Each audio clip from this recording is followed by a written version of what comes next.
Hello my day class 9 family മക്കളെ, ഓണം എക്സാമിന് നിങ്ങൾക്ക് കാണാൻ പോകുന്ന മോസ്റ്റ് ഇമ്പോർട്ടന്റ് ആയിട്ട് ഹിസ്റ്ററിയിൽ നിന്നുള്ള ഒരു ചോദ്യമാണ് സാറോട് വെച്ചിട്ടുള്ളത്. അപ്പൊ ഇതേപോലുള്ള വീഡിയോസ് കിട്ടാൻ വേണ്ടിയിട്ട് ഉറപ്പായിട്ട് നമ്മുടെ ചാനൽ ഒന്ന് സബ്സ്ക്രൈബ് ചെയ്ത് വെക്കാം, മാക്സിമം ഫ്രണ്ട്സിലേക്ക് ഷെയർ ചെയ്യുക. ഒപ്പം തന്നെ കമന്റ് ബോക്സിൽ ഇതുപോലുള്ള ഉപകാരമുള്ള വീഡിയോസ് വേണമെങ്കിൽ SR എന്നും കൂടെ കമന്റ് ബോക്സിൽ കമന്റ് ചെയ്യാൻ വേണ്ടിയിട്ട് ശ്രദ്ധിക്കുക. അപ്പൊ അങ്ങനെയാണ് മക്കളെ, ഓണം എക്സാമിന് ഹിസ്റ്ററിയിൽ നമുക്കറിയാം 3 ചാപ്റ്ററുകളാണുള്ളത്. അതിൽ ഏറ്റവും സുപ്രധാനമായിട്ടുള്ള രണ്ടാമത്തെ ഒരു ചാപ്റ്റർ ഉണ്ട്, ഐഡിയാസ് ആൻഡ് ഏർലി സ്റ്റേറ്റ്സ് അഥവാ ആശയങ്ങളും ആദ്യകാല രാഷ്ട്രങ്ങളും. നമ്മളവിടെ ബുദ്ധമതത്തിനെ പറ്റിയിട്ടും ഗംഗാ സമതലത്തിലെ പ്രത്യേകതകളെ പറ്റിയിട്ടൊക്കെ നമ്മളവിടെ കാണുന്നുണ്ട്, ജൈനമതത്തിനൊക്കെ കാണുന്നുണ്ട്, ഇൻക്ലൂഡിങ് നമ്മളവിടെ മഹാജനപദങ്ങളെ പറ്റിയിട്ടും കാണുന്നുണ്ട്. ആ മഹാജനപദങ്ങൾ 16 മഹാജനപദങ്ങൾ ഉണ്ട് എന്ന് പറഞ്ഞു വെക്കുന്നുണ്ട്.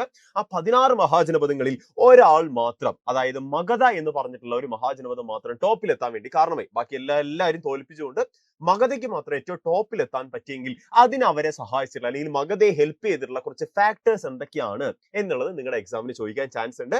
അതിന്റെ ആൻസറുമായിട്ടാണ് സാർ ഇവിടെ വന്നിട്ടുള്ളത്. ഇങ്ങനെ വേണം നിങ്ങളുടെ ആൻസർ എപ്പോഴും നിങ്ങൾ ഈ പറഞ്ഞ പോയിന്റുകളൊക്കെ അതിൽ ഉൾക്കൊള്ളിക്കാൻ വേണ്ടി ശ്രമിക്കുക. ഒന്നാമത്തെ പോയിന്റ് എന്ന് പറഞ്ഞാൽ മഗധയിൽ ഫെർട്ടൈൽ ലാൻഡ് ഉണ്ട്, ഫലഭൂയിഷ്ടമായിട്ടുള്ള മണ്ണുണ്ട് എന്ന് പറഞ്ഞു വെക്കുന്നുണ്ട്. ബിക്കോസ് ഓഫ് നല്ല ജലസേചനമുണ്ട്, നല്ല മഴയുണ്ട്, ഗംഗാ സമതലവും ഗംഗയുടെ പോഷക നദികൾ സൃഷ്ടിക്കുന്ന ഒരുപാട് സമതലങ്ങളുണ്ട്. അതിലൂടെ കിട്ടുന്ന കുറെ ഫലഭൂയിഷ്ടമായിട്ടുള്ള ഒരു മണ്ണ് എവിടെ കാണാൻ പറ്റും? ഗംഗാ സമതലത്തിൽ കാണാൻ പറ്റും, ഇൻക്ലൂഡിങ് മഗധയിൽ നമുക്കത് കാണാൻ പറ്റും.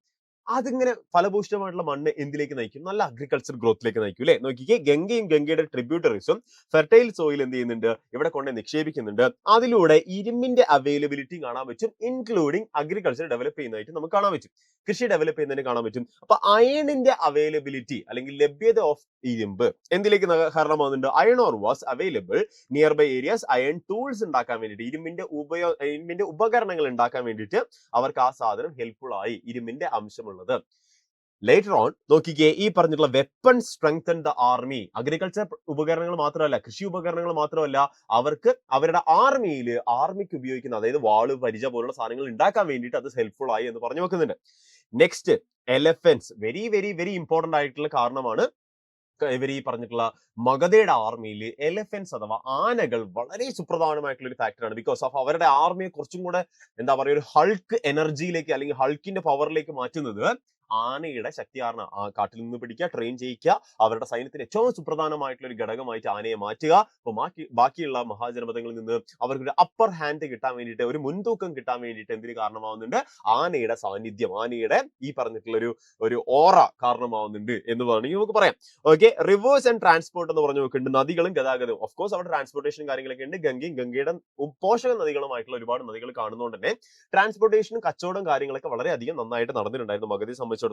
അതുപോലെ തന്നെ സ്ട്രോങ് റൂളേഴ്സ് നമുക്കാണ് കാണാൻ പറ്റും. മഗധയെ സംബന്ധിച്ചിടത്തോളം ശക്തരായിട്ടുള്ള ഭരണാധികാരികൾ, ബിംബിസാരനെ പോലുള്ള, അജാതശത്രുവിനെ പോലുള്ള തുടക്ക കാലഘട്ടങ്ങളിൽ നമുക്ക് കാണാൻ പറ്റുമെന്ന് പറഞ്ഞു വെക്കുന്നുണ്ട്. അതിനുശേഷം സ്ട്രാറ്റജിക് ലൊക്കേഷൻ, ഇത് നിലനിൽക്കുന്ന ഒരു ജോഗ്രഫിക്കൽ റീജിയൻ എന്ന് പറയുന്നത് വളരെ സ്ട്രാറ്റജിക്കൽ ആയിട്ടുള്ള ലൊക്കേഷൻ ആണ്, തന്ത്രപ്രധാനമായിട്ടുള്ള സ്ഥലമാണ്. It control important routers and expand into neighbouring territories എന്ന് പറഞ്ഞു നോക്കുന്നത്. ഈ പറഞ്ഞിട്ടുള്ള നെയ്ബറിംഗ് ടെറിട്ടറീസിലേക്കുള്ള ഒരു കൺട്രോളും കാര്യങ്ങളൊക്കെ കിട്ടാനും മഗധയ്ക്ക് അത് ഹെൽപ്ഫുൾ ആയി എന്ന് പറഞ്ഞു നോക്കുന്നുണ്ട്. അപ്പൊ ഇത്രയെങ്കിലും നിങ്ങളുടെ ആൻസറിൽ കണ്ടിരിക്കണം നിർബന്ധമായിട്ടും ആൻസർ ഷീറ്റിൽ. ഓക്കെ, എന്തുകൊണ്ടാണ് മഗധ? അപ്പൊ നിങ്ങൾ ഈ ഭാഗത്ത് മൗര്യ സാമ്രാജ്യത്തെ പറ്റി ഇനി മുന്നോട്ട് പോകുമ്പോൾ കാണും, മഗധയെ പിന്നീട് എന്ത് സംഭവിച്ചു? നന്ദ ഡൈനാസ്റ്റിയുടെ അവസാനത്തോടു കൂടി മഗധ ആര് കീഴടക്കിയാണ്? ചന്ദ്രഗുപ്ത മൗര്യൻ കീഴടക്കിയിട്ട് അവിടെ മൗര്യ സാമ്രാജ്യം സ്ഥാപിക്കുകയാണ്. അപ്പൊ അത്തരം കാര്യങ്ങളൊക്കെ എന്റെ മക്കൾ ഓർത്ത് വെക്കാൻ വേണ്ടി ശ്രമിക്കുക. അപ്പൊ ഇതുപോലുള്ള ഒരുപാട് വീഡിയോസ്, ഇമ്പോർട്ടന്റ് ആയിട്ടുള്ള ക്വസ്റ്റ്യൻ കിട്ടാൻ വേണ്ടി സാർ നേരത്തെ പറഞ്ഞ പോലെ കമന്റ് ബോക്സിൽ കമന്റ് ചെയ്യുക, മാക്സിമം എല്ലാവർക്കും ഒന്ന് ഷെയർ ചെയ്ത് കൊടുക്കുക. നമുക്ക് ഇനിയും കാണാം. Tata, bye bye, see you again, happy learning.